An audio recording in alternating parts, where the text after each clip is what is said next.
लड़ाई शरीर से नहीं होती। बिलीव मी, मैं बता रहा हूँ आपको, लड़ाई शरीर से कभी नहीं होती।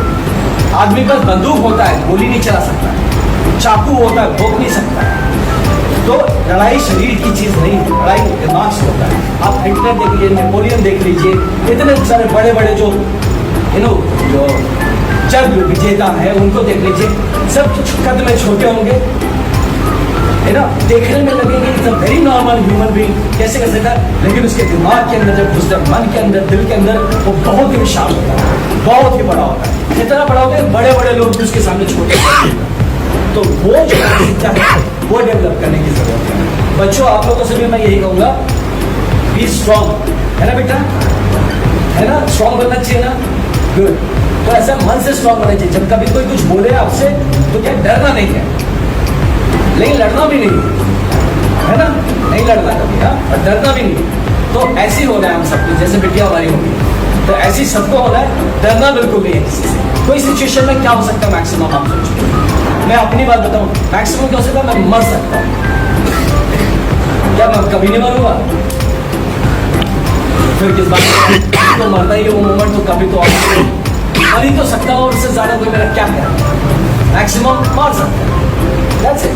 ये जब फीलिंग आप में क्लियर आ जाएगी ना, उसके बाद वो सामने जो बंदूक, आपने अभी रिसेंटली वो वीडियो देखा था ना, ये फोटो जिसमें दिल्ली में कोई पुलिस वाला था, डंडा ले खड़ा था, एक बंदा उसमें से बंदूक, हाँ मतलब एग्जैक्टली नॉट शाहीन बाग, बाहर था, तो हाँ, तो वो जो कर रहा था वो लाठी लेके पुलिस वाला खड़ा है, उसके अंदर क्या था, वो वही लड़का था जिसका दिमाग से बस पे लाठी लगे, उसको धमकी तरह चल हटा मत, वो पकड़ के नहीं मारना पड़ेगा, you can deal the situation, you can easily come out with the situation, बात करके बात करें। So try always to do that, and बाकी rest, बाकी on the spot, on the ground में भी कुछ आता तो मैं बताऊंगा, and from my side all the best, and thank you so much for all coming here, and thank you again to Shiv and the whole team for organizing this event. Maybe this is a warm up, maybe हम और बड़े event या organization में जब इसको organize करेंगे, then we can come along in a more big and better ways, और बड़ा हम 3 दिन 5 दिन का workshop कर सकते हैं, maybe Shiv can tie up with the organize a special workshop जिसमें आप सब, और मे बी रिद्धि कभी ऑर्गेनाइज करें तो आप लोगों को बता देंगे, then you can go and join his camp जहाँ पे भी ऑर्गेनाइज करें। तो ये म्यूचुअली एक दूसरे से होते हुए अलग अलग प्लेटफॉर्म पे हम जाके हम इसको सीखने की कोशिश करें, और अभी जो आप लोग यहाँ पे कराटे कर रहे हैं, इस फॉर्म को जितना अच्छा से आप करेंगे, ये जो higher forms of martial arts है वो सीखना आप लोगों का ईजी। अब इनके लिए स्टूडेंट हो सुबीर, हाँ कुछ सुबीर जानते हाँ, तो Subir is a student of Delhi, and Subir came as a partner there जब हम ट्रेनिंग में ना, तो सुबीर बेसिकली सुबीर और वो उनका काम था मार खाना, वो इधर पिटका रहे, उधर पिटाई खा रहे, इधर हाथ पेड़ा बेटा पूरा घुमा फिरा कर पिटाई खाते, बाद में पता चला is a 6-7 down black belt, है ना, मैं बोला यार तू तो इतना बड़ा आदमी है, इतने गंदे से पिट रहा है, हाँ, तो वो he was good at least in stating no he is my guru, मैं सर से सीख रहा हूँ, है ना, तो ये को मिलता है सीखा जाए, तो सीखने का कोई अंत नहीं है। तो स्टार्ट विथ ये जो आप लोग सीख रहे हैं यहाँ पे मार्शल आर्ट्स, इसको अच्छे से सीखिए, आपके स्टांस ठीक होने चाहिए, आपका परफेक्शन ठीक होना चाहिए, आपका स्टेचर ठीक होना चाहिए, आपके मूवमेंट्स क्लियर होना चाहिए, फिर बात करते हैं और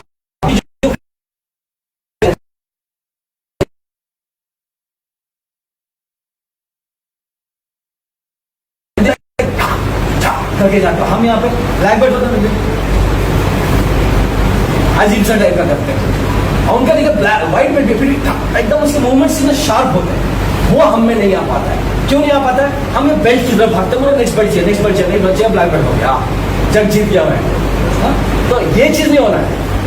तो अब जैसे मैं 3rd ब्लैक बेल्ट, ठीक है, तो बेटो 3rd है ना, जब लिया तो लिया, उसके बाद हमने सोचा बहुत बार देंगे, नहीं हो पाता है, but I am not craving for that, then I am getting gurus like Riddhi, तो जिनके पास मैं खुद सीखने की कोशिश करता हूँ, मैं खुद सीखने की, मेरे आप तो देखिए मेरा जो काम भी है उसमें इनका ही जो काम आता है।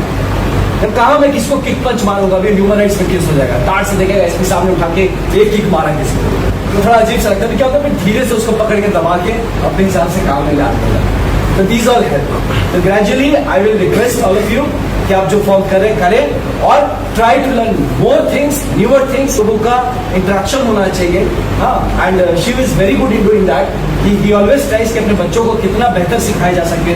कितना नहीं होता तो हम लोग को नहीं यहाँ बैठ होते। तो his all idea is to help you to learn more. My request is कि आप अपनी ओर से भी कोशिश करिए कि जितना हो सके उतना सीख सके। और लड़कियों, स्पेशली बच्चों, मैं आपको बता रहा हूँ, उस लड़की की कहानी जो कि बाजार में 2 मौसीगिरी मारी थी, वो गलत होता है। उसको सच में मत लेना कभी भी। हाँ, तो मैं भी बहुत बचपन सुनता था, ये इसने ऐसा करा, उसने एक बार एक मुझे वहां भी बताया, सर मैं कराटे तो सर एक लेडी ऑफिसर है, वो डीएसपी थी, पान बाजार में कुछ प्रॉब्लम हुआ, वहां पे कई बंदों को 2 घुमा के किक मारी और एक बाकी मारी, एक फाइन किक, सब वो मिली मुझे। मैंने कहा क्या हुआ? नहीं सर कुछ नहीं हुआ था, वो ऐसे कुछ लोग थे, मैं तो बोल बाल के काम निकल गया था, कोई थप्पड़ भी नहीं मारी थी। बट लोगों का कहानी बनाने, हमारा देश तो कहानीकार है ना, बॉलीवुड का देश है, हर चीज में कहानी बन जाता है। तो इस बॉलीवुड के चक्कर में बहुत सारे बच्चे पिट गए हैं रास्ते में।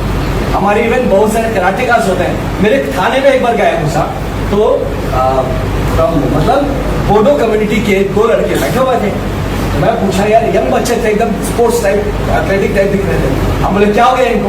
बोलता वो सर वो कुछ लड़के पीट के बहुत गंदा से पीटे हैं। भाई साहब ब्लैक बेल्ट थे। हाँ, वो पिट के आए थे, खाने में पिट के बैठे थे, बचा के लाए थे हम उसको, वहाँ बिठाए। तो आसान बात कर रहा हूँ मैं। तो मैं पूरा बोला, अबे तू ब्लैक बेल्ट है, पीट गया, क्या हुआ? तो दूसरा बंदा बोला, सर ज्यादा हीरो बन रहा था, वो ज्यादा उछल रहा था, तो पब्लिक ने पकड़ के ठोक दिया वहां ना। This things happen. इसीलिए माय थिंग इज कि अगर हम कुछ करते हैं, कुछ जानते हैं, तो उसका रिस्पेक्ट करना है। आपसे उम्मीद बेहतर है, ज्यादा है। आपसे उम्मीद है कि आप ऐसी कुछ भी नहीं करेंगे, नॉट ओनली इन मारपीट बट इवन पर्सनली। कोई भी ब्लैक बेल्ट लड़का किसी जाके गर्ल्स कॉलेज के आसपास घूम रहा है, वो नॉर्मली घूमता है, कोई प्रॉब्लम, क्योंकि ब्लैक बेल्ट है या कराटे जानता है, लोग बोलेंगे देखो ये लोग यही करता है। मैं भी शुरू में जब बोला कराटे सीखूंगा, घर वाले सब क्या गुंडागर्दी करेगा, अरे कराटे सीखूंगा गुंडागर्दी करेगा। बट ये जनरल इंप्रेशन तो यही था। आजकल चेंज हो गया थोड़ा सा, बट हम लोग जब हमने सीखा होगा, तो सब यही सोचते हैं कि कराटे करता है तो ये गुंडा ही है। क्यों ऐसा क्यों होता है बताइए आप? क्योंकि वो जो पहले के कुछ लोग ऐसे रहे होंगे जो कराटे भी करते थे और बदमाशियां भी करते थे, और बदमाशियां बाकी लोग भी करते हैं, लेकिन क्योंकि वो कराटे करते हैं तो लगता है वो गुंडा ही करते हैं।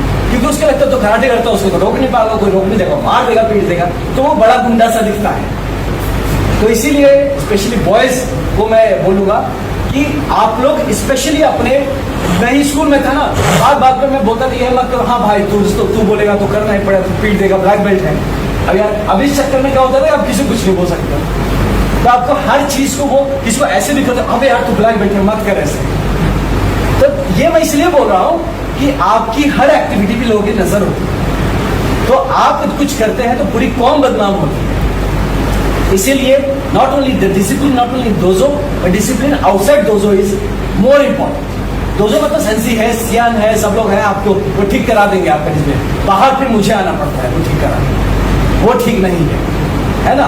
तो जैसे वो 2 बंदे आके बैठे थे थाने में, तो वो ठीक नहीं था, मुझे अच्छा नहीं लगा कि तुम ब्लैक बेल्ट हो गए, तुम्हारी इस तरह से गंदे से बैठे हो, एक होमगार्ड आकर बोलता साइड में बैठ, ठीक से बैठ, बैठा, क्या है, तो अच्छा नहीं लगता है। तो ऐसी सिचुएशन में क्यों डालना है खुद को? तो इस बात का ध्यान रखिएगा, आप लोग हमेशा अच्छे से प्रैक्टिस करिए, be a good human being, and आपका जो कॉन्फिडेंस है वो दूसरों में आप कैसे आप उसको पास ऑन कर सकते हैं, इस बात के बारे में कंटिन्यूअसली सोचते रहिए। Thank you everyone for